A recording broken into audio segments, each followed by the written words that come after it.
ही हरिकीर्तन संस्थेचे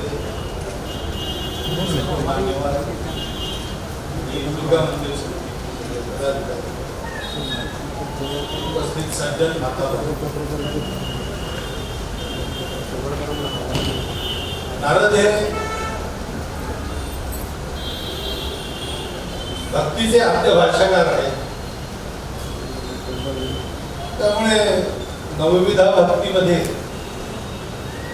कीर्तन हा एक प्रकार येतो. त्या कीर्तनाचे अनेक प्रकार, नामसंकीर्तन वगैरे वगैरे, पण महाराष्ट्राचा मौलिक लीला संकीर्तन हा प्रकार, या सगळ्या गोष्टींचे ते आद्य म्हणवले जातातच. आणखीन एक गोष्ट सांगितली ती बरोबरच आहे, ते पत्रकार आहे, आद्य पत्रकार. परंतु त्यांना पत्रकार का म्हटलं असेल असं जर विचारलं तर प्रामुख्याने लोक जे सांगतील की ते बातम्या इकडच्या तिकडे द्यायचे, वर्तमान सांगायचे आणि कळ लावायचे.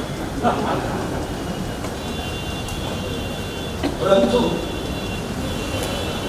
हे याला एखाद्या गोष्टीचे काही सहज परिणाम इकडे तिकडे असतात, तसे हे करणार हे काही मुख्य नाही. नारदांची भूमिका असो किंवा पत्रकारांची समाज जीवनात भूमिका, ती जनसंवाद माध्यम म्हणून, आणि हा जनसंवाद का करायचा असतो? लोकांना कळावं. का कळावं? तर रामदास स्वामींनी असं म्हटलं आहे की जनांचा प्रभाव चालीला तर कार्यभाग नीट आहे, आणि तो ठाई ठाई तुंबला तर विनाश होतो. समाज जीवनाची धारा अखंड चालते, ती या जीवनातून चालते. आणि जीवन, प्रकृती हे नश्वर असल्यामुळे, म्हणजे प्रवाह एक असतो, पण त्यात जीवांचं येणं जाणं हे तात्पुरतं असल्यामुळे त्या नित्य परिवर्तनशील अशा जगामध्ये चांगले वाईट सगळे प्रसंग येतात.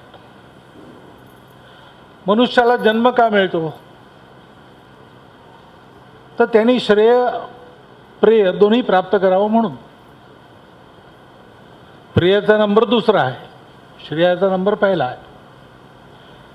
प्रसंगी प्रियाचं बलिदान करूनही त्यांनी श्रेय प्राप्त केलं पाहिजे.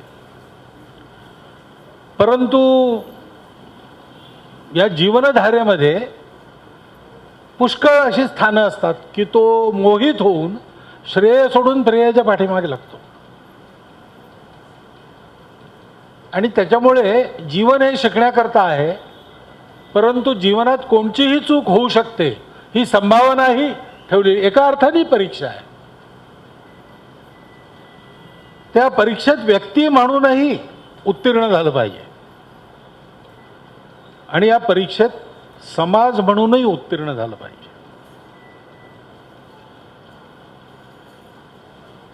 या मायेच्या दुनियेमध्ये व्यक्तीला किंवा समाजाला ठेवून त्यातून त्यांनी उन्नती करावी अशी व्यवस्था असण्याचं कारण काय आहे?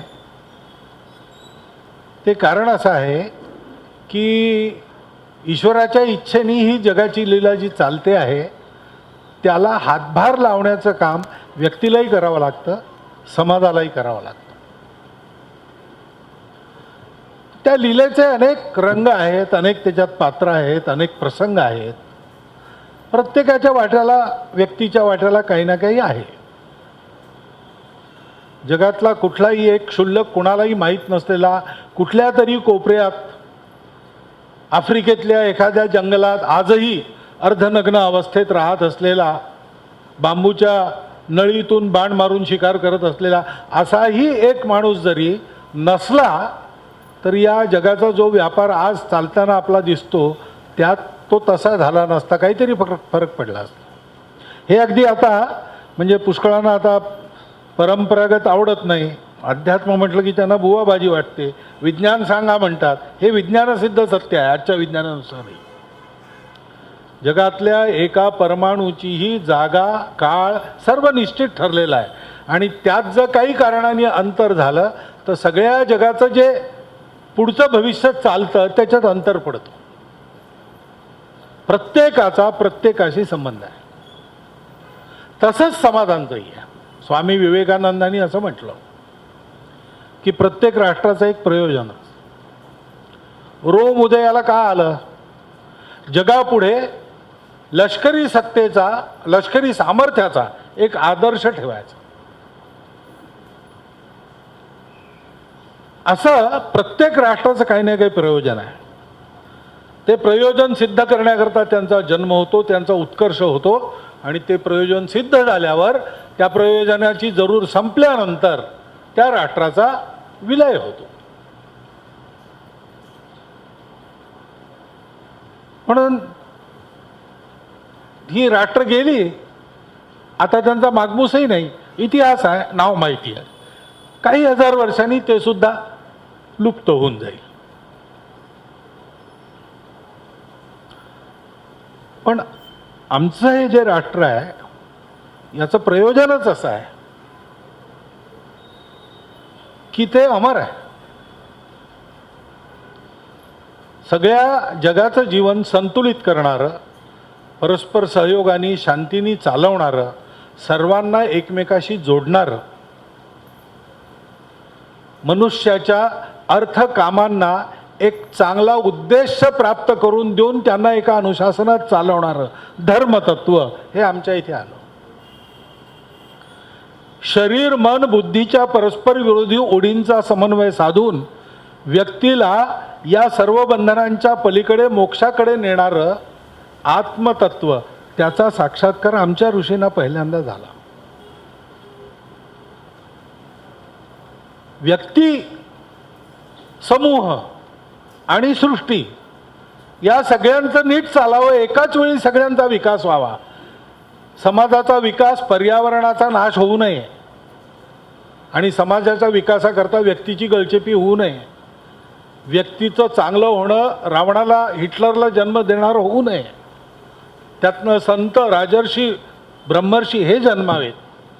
अशा प्रकारचा एक सम्यक संतुलन साधणारा जो आत्मतत्व आहे, परमेष्ठी आहे, धर्मतत्व आहे, हे सगळे एकाच गोष्टीचे आविष्कार आहेत. ते सत्य आमच्या इथे ऋषीमुनींना सापडलं, कारण त्यांनी ते शोधायचा प्रयत्न केला. बाकी दुनियेने तो केला नाही. आपली उपनिषदं पाहिली, त्यांचा कालानुक्रम आपण जर रचला तर असं लक्षात येतं की प्राचीन उपनिषदं ही बाहेरच्या गोष्टींमध्ये सत्य शोधतात. बाहेरच्या म्हणजे भौतिक सुखामध्ये नाही, पण अग्नीमध्ये आहे का, वायूमध्ये आहे का, जलामध्ये आहे का, पंचमहाभूतांमध्ये, त्याची उपासना करून सत्य जे पूर्ण समाधान, कधीही फिकं न होणारं सुख देतं, असं मिळतं का त्यातनं? असं पाहता पाहता त्यात नाही सापडत. मग ही उपनिषद आतमध्ये वळतात. मग आम्ही पाहतो, आम्ही बोलतो, तर ही वाणी आहे का सत्याचा आधार? त्या वाणीच्या अनुषंगाने सत्याकडे पोचता येतं का? विचार मनाच्या अनुषंगाने, चित्ताच्या अनुषंगाने पोचता येतं का? वायू प्राणाच्या अनुषंगाने पोचता येतं का? आपल्या त्याच्यात असं वर्णन आहे आपल्या जुन्या साहित्यात की कधी काळी कोणा एका ऋषीला अशी बुद्धी झाली की बाहेरची दृष्टी आत वळून सत्याचा शोध घ्यावा. त्या क्षणी अध्यात्माचा जन्म झाला. बाकी जगाने थांबवलं. आपल्याला ती कथा माहीत आहे. असुरांचा राजा विरोचन, देवांचा राजा इंद्र, दोन्ही समाज सुखाच्या शिखरावर, कशाची कमी नाही पण तरी समाधान नाही. म्हणून बृहस्पती, शुक्राचार्य यांच्याकडे आपापल्या गुरुकडे गेले. विरोचन शुक्राचार्यांकडे गेला, इंद्र बृहस्पतीकडे गेला. विचारलं की असं का? तर त्यांनी सांगितलं की तुम्ही ब्रह्माजींकडे जा. त्यांच्याकडे एक आत्मविद्या आहे. तो आत्मा जाणल्यावर काहीही जाणायचं शिल्लक राहत नाही आणि तो प्राप्त झाल्यावर कशाच्याही प्राप्तीची जरूर नसते. सहजच, आपोआपच, आपल्यातच कधीही न संपणारं शाश्वत कधीही फिकं न पडणारं अवीट गोडीचं सुख सतत प्राप्त होत राहतं. मग दोघंही वल्कल नेसून हाती समिधा घेऊन शिष्यभावानी गेले त्यांच्या पुढे. जाऊन साष्टांग नमस्कार घातला. ब्रह्माजी ध्यानात होते. त्यांनी डोळे उघडून पाहिलं, तुमच्या वेशावरून दिसतं तुम्ही काहीतरी शिकायला आले आहात. त्या समिधा कोपऱ्यात ठेवून द्या आणि बोला काय पाहिजे ते. त्याने सांगितलं तुमची ती आत्मविद्या आहे, तुम्ही आत्मा पाहिलेला आहे, आत्मा पाहिल्यावर सगळं मिळतं, तर तो आत्मा कसा पाहायचा?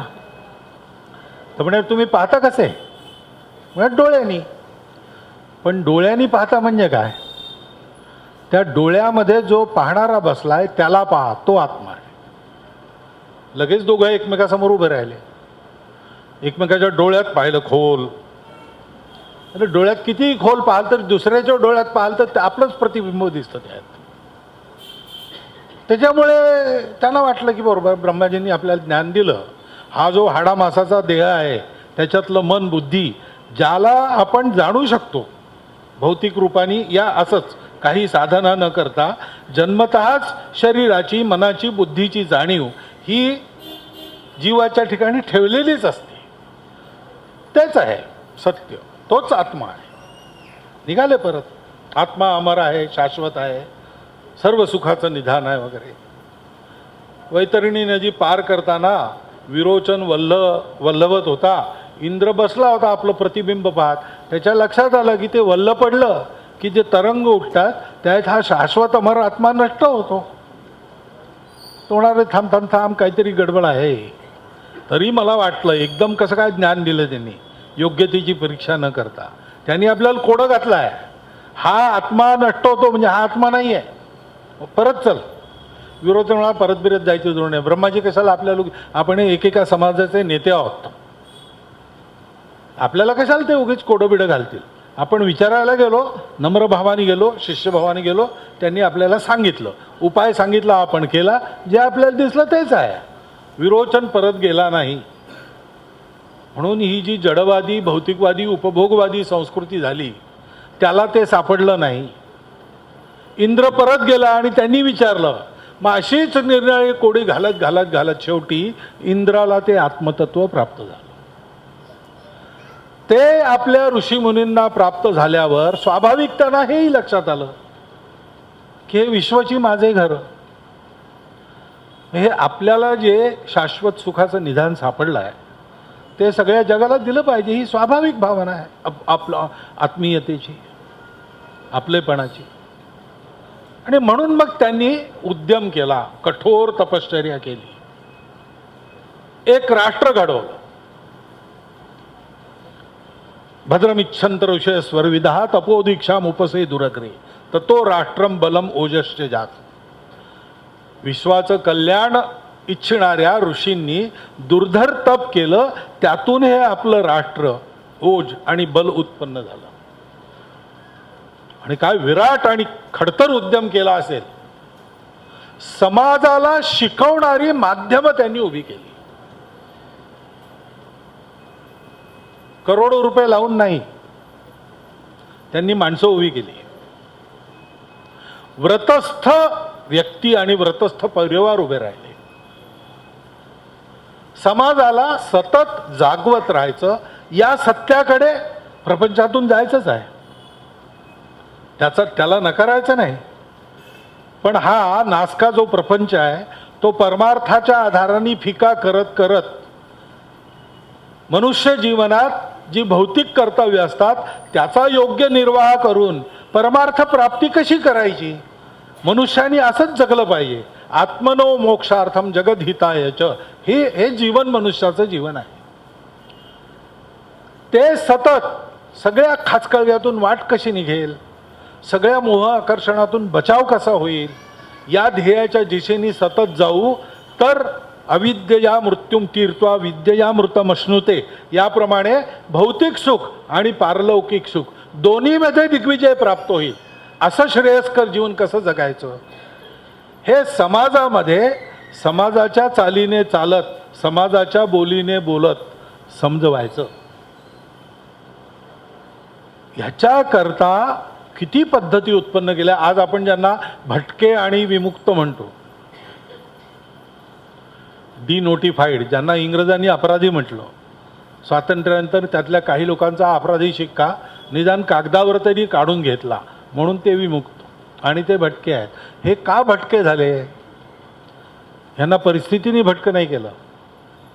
समाजामधला एक एक गुण या परमार्थाच्या आधाराने वाढवायचा, म्हणून त्या एक एक कलेचं व्रत घेऊन समाजाला ते शिकवण्याकरता कुठे घर न बांधता, कुठे एका ठिकाणी न राहता ती कुटुंब संचार करत राहिली. देशाच्या पारतंत्र्यामध्ये सतत स्वातंत्र्याचा जागर करत लढत राहिली. असे ते आपले लोक आहेत. ही अशी किती किती करोडो लोक असतील एवढ्या मोठ्या देशामध्ये, हिमालयापासून कन्याकुमारीपर्यंत, पूर्वेपासून पश्चिमेपर्यंत सगळीकडे यांचा संचार होत राहिला. कीर्तन संस्था ही त्यातली एक पद्धत आहे. हे समाज संवादाचं माध्यम आहे. आणि हा जो समाज संवाद असतो, तो आज जो समाज संवाद चालतो तो शब्दांनी चालतो. शब्दाच्या मागे काय आहे ते पाहू नये. जसं ऋषीचं कुळ आणि नदीचं मूळ शोधू नये, तसं बोलणाऱ्याचं प्रत्यक्ष आचरण काय आहे ते शोधायच्या भानगडीत पडू नये. असं दिसतं, त्याचा परिणाम होत नाही. कितीतरी शाळा कॉलेज आहेत चांगलं वागणं शिकवणारी, सगळ्या युनिव्हर्सिटीत तेच चालतं. सगळ्या कुठेही असत्याचा उपदेश होत नाही. चोरी, डाकू कशा, दरोडा कसा घालायचा हे शिकवणारं नाही आहे कोणी. पण ते न शिकवता सुद्धा कलियुगात वाढत राहतं. आणि जे शिकवल्या जातं, कानी कपाळी ओरडल्या जातं, त्याचा परिणाम होत नाही. का होत नाही? हा समाज संवाद असा नसतो. कीर्तन संस्थेचा समाज संवाद चालतो तो लोकांना वाटतं ती एक कला नाही आहे ती. काही काही लोकांना वाटतं ती आजीविका नाही आहे ती. हे आपाततः अनुषंगाने येणारे सगळे. कीर्तनात कला उपयोगी आहे. कीर्तनकाराची आजीविका चालते, कारण तो व्रतस्थ होऊन समाज संवाद करतो. तो स्वतःच्या आजीविकेसाठी काही करत नाही. पण कीर्तन हे काय आहे तर हे जीवन जगून दाखवायचं आणि जे जगतो ते बोलायचं. बाबासाहेब सालपेकरांची शताब्दी आपल्याला साजरी करावीशी का वाटते? नागपूर विदर्भात त्यांचं नाव का होतं? कारण त्या घराण्याची बोलल्याप्रमाणे चालण्याची परंपरा आहे. आधी केले आणि मग सांगितले अशी परंपरा. आता मी येत होतो, तुम्ही जे म्हटलं ते अगदी, म्हणजे तुम्ही जे नंतर म्हटलं त्याचं अगोदर प्रत्यंतर मला आलं. विक्रमजी आमचे म्हणत होते, मी त्यांचं कीर्तन ऐकलेलं आहे. आमच्या हनुमान नगरात दासनवमीच्या याच्यात ते नेहमी कीर्तन व्हायची. मी नवनाथांची कथा त्यांच्याचकडून ऐकली. मी बाळ चिलया त्यांच्याचकडून ऐकला. आणि शाळा संपली की आम्ही सरळ तिथे जाऊन बसायचो. आणि थोडं निरूपण वगैरे त्या वयात कंटाळणं, पण नंतर जी कथा व्हायची ती अशी जिवंत वाटायची. का असं होतं? हे कीर्तनासारखा विषय तरुण मुलांना आणि लहान मुलांना ऐकावा असा वाटतो. असं का? विक्रमजी शाळेत होतो तो काळ काही फार जुना नाही. सिनेमाचं प्रचंड आकर्षण, क्रिकेटचं प्रचंड आकर्षण त्याही काळात होतं. पण तरीही नागपुरातले तरुण कीर्तन ऐकायला बाबासाहेबांची जायचे. कारण काय? कला एक फॅक्टर आहे, कला एक भाग आहे त्यातला. पण मुख्य गोष्ट आहे की जे शब्द आहे त्या शब्दामागे आचरणाची तपस्या आहे. वैदर्भीय हरिकीर्तन संस्थेनी मी जरी दुरून पाहत असलो तरी मला माहिती आहे कीर्तनातली ही जिवंत परंपरा जपली आहे. म्हणजे आधुनिक काळात कीर्तनाची संस्था काढायची आणि चालवायची हेच मुळात चांगल्या माणसांना धाडसाचं वाटेल, वाईट माणसांना वेडेपणा वाटेल. परंतु सतत 39 वर्ष ते चालू आहे आणि ते या चाकोरीत चालू आहे.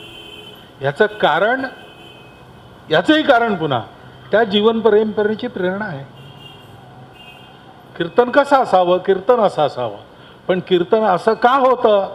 कारण कीर्तनकार असा असतो. त्याच्यामुळे त्यांच्या स्मृतिप्रित्यर्थ जी आता कीर्तनं होतील, खरं म्हणजे एखाद्या कीर्तनानं मी राहिलो असतो, राहायला मिळालं असतं तर जास्त माझं हे बोलणं, आता जो संवाद मी करतो याच्यानंतर तो म्हणजे शब्द आहेत, त्याच्या पाठीमागे मी स्वतः ऐकणारे कीर्तन असं नाही आहे. काही नाही, दुसरी अगोदरपासून ठरलेली कामं आहेत. पण ती कीर्तनं ऐकली पाहिजेत आणि ऐकताना हे लक्षात ठेवलं पाहिजे की तो कीर्तनकार फक्त बोलत नाही. नारद मुनींपासून आजपर्यंतची जी परंपरा आहे त्याची पुण्याई त्या शब्दांच्या पाठीमागे आहे. कीर्तनकार आपापल्या परीने कीर्तन करताना त्या पुण्याईमध्ये आपण कमवून जोडत असतात. ती आपल्या देशाची कमाई होते, ती आपल्या समाजाची कमाई होते आणि त्या कमाईवर आपण जगतो आहोत. तुम्ही विचार करा जरा, जगात उदाहरण आहे का अशा देशाचं ज्यावर आणि 800 वर्ष परकीयांनी राज्य केलं आणि सर्व प्रकारांनी हा देश संपवायचा प्रयत्न केला.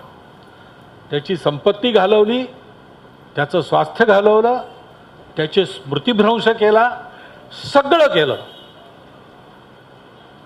अक्षयवट कापून टाकला, मुळं खोदून टाकली आणि त्या जमिनीत पुन्हा काही उगवू नये म्हणून आग पेटवून त्याच्यावर लोखंडाची चादर ठोकली. त्याच्यानंतरही त्याच्यातून अंकुर वर आले आणि आज पुन्हा प्रयागला त्रिवेणी तटावर अक्षयवट उभा आहे. आपला भारत तसाच आता उभा होतो आहे. हे सामर्थ्य कुठून आलं? हे सामर्थ्य त्या ऋषींना झालेला तो सत्य साक्षात्कार, त्यांनी आपल्या खडतर तपश्चर्येतून मिळवलेले ते सत्याचं पाथेय, हे सहज भाषेमध्ये सर्वसामान्याच्या बोलीत आकर्षक पद्धतीने जीवन जगून मांडणारे कीर्तनकार, त्यांची अखंड परंपरा आहे. त्यामुळे आहे वैदर्भीय हरिकीर्तन परंपरा संस्था तीच परंपरा पुढे चालवते आहे. त्याच्यामुळे त्यांच्या या उद्योगाला मी नम्रपणे वंदन करतो आणि अशी परंपरा चालू ठेवणाऱ्या बाबासाहेबांसारख्या समाजामध्ये जनांचा प्रवाह चालू ठेवणाऱ्या, आम्ही वैकुंठवासी आलो याची कारणासी बोलेली जे ऋषी साच भावे वर्तावया, शब्दज्ञानांमुळे जो घोटाळा झाला तो घोटाळा काढून प्रत्यक्ष आचरणातून आलेला अनुभव शब्दांनी लोकांपर्यंत त्या परंपरेचा धागा पकडून त्यातून पोचवणाऱ्या कीर्तन परंपरेतल्या महापुरुषांना नम्रपणे वंदन करतो आणि माझे 4 शब्द इथे संपवतो.